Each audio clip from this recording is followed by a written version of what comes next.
pertumbuhan ekonomi adalah perkembangan kegiatan dalam perekonomian yang menyebabkan barang dan jasa yang diproduksi oleh masyarakat bertambah atau meningkat dalam jangka panjang. Indikator pertumbuhan ekonomi memiliki dua konsep pendapatan nasional, yaitu yang pertama, Gross Domestic Product atau GDP. GDP adalah pendapatan nasional yang menghitung produksi atau pendapatan semua warga negara yang ada di dalam negeri, baik warga negara Indonesia atau warga negara asing. Dan yang kedua, Gross National Product atau GNP. GNP adalah pendapatan nasional yang menghitung produksi atau pendapatan semua warga asli yang tinggal di suatu negara maupun yang berada di luar negeri. Besarnya pertumbuhan ekonomi, kamu bisa memilih pendapatan nasional mana yang lebih tinggi di antara keduanya. Jika GDP lebih besar daripada GNP, dapat dipastikan suatu negara masih berada di tahap berkembang karena masih menerima bantuan modal dari luar negeri. Untuk menghitung pertumbuhan ekonomi dengan GDP, rumusnya adalah GDPN dikurangi GDPO per GDPO dikali 100%. N adalah periode yang dicari dan O adalah periode sebelumnya. Jika GNP lebih besar daripada GDP, maka perekonomian negara tersebut tergolong maju, karena negara tadi mampu menanamkan modalnya ke negara tetangga.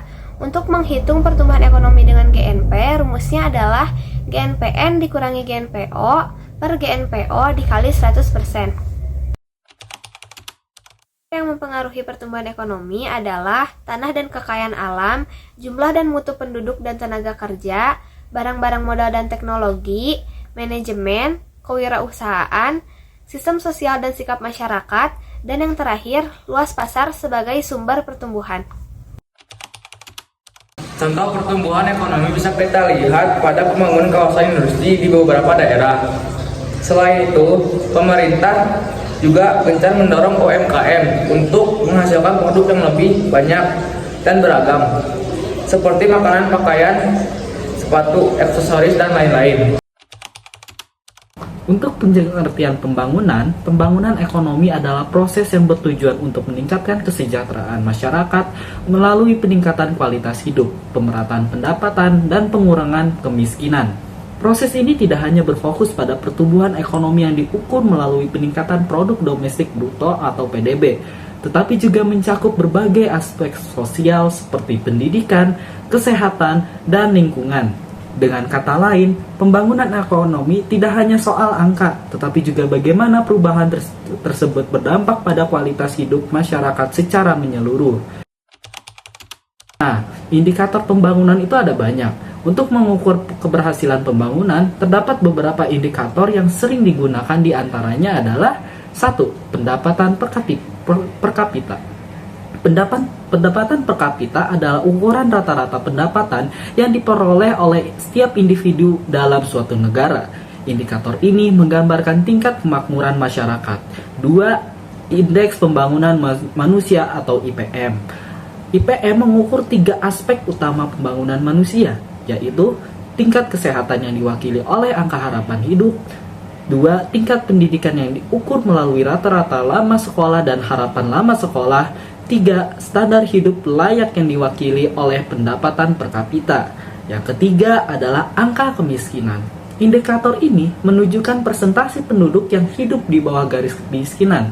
Semakin rendah angka kemiskinan, semakin baik tingkat pembangunan suatu negara. 4. Tingkat pengangguran. Tingkat pengangguran yang rendah menunjukkan bahwa lebih banyak penduduk yang memiliki pekerjaan yang berdampak positif pada pembangunan. Nomor 5, terakhir adalah pemerataan pembangunan. Indikator ini mengukur bagaimana pembangunan tersebar secara merata, baik antara daerah perkotaan dan pedesaan maupun antar kelompok sosial. Faktor yang mempengaruhi pembangunan ekonomi. Keberhasilan pembangunan ekonomi di suatu negara dipengaruhi oleh 7 faktor.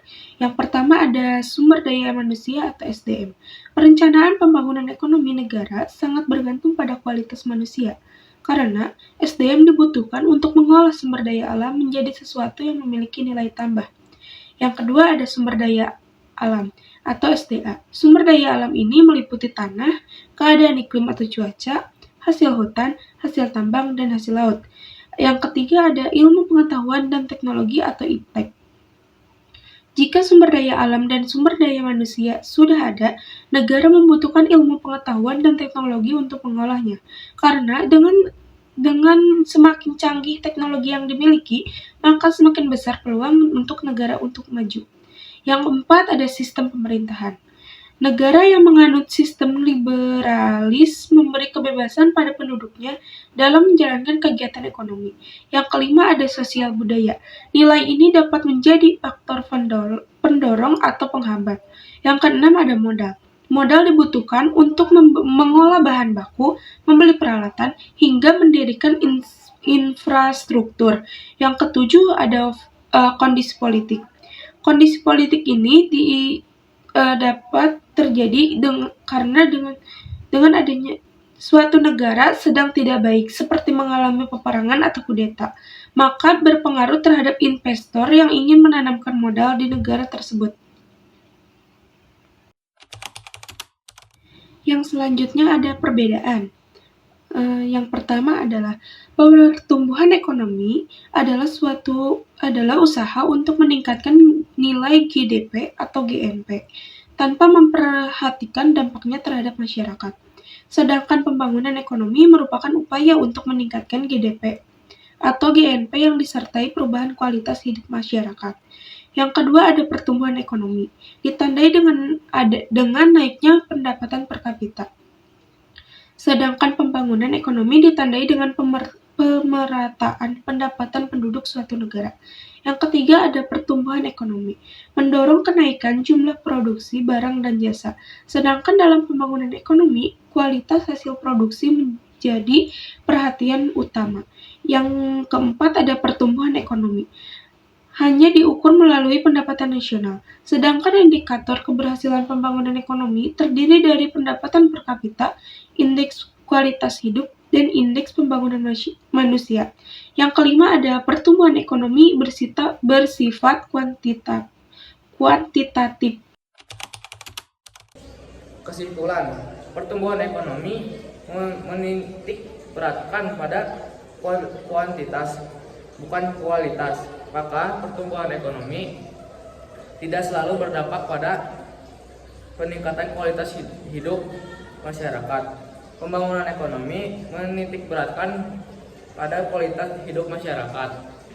Jika suatu negara mengalami pembangunan ekonomi, maka dapat dipastikan negara tersebut juga mengalami pertumbuhan ekonomi.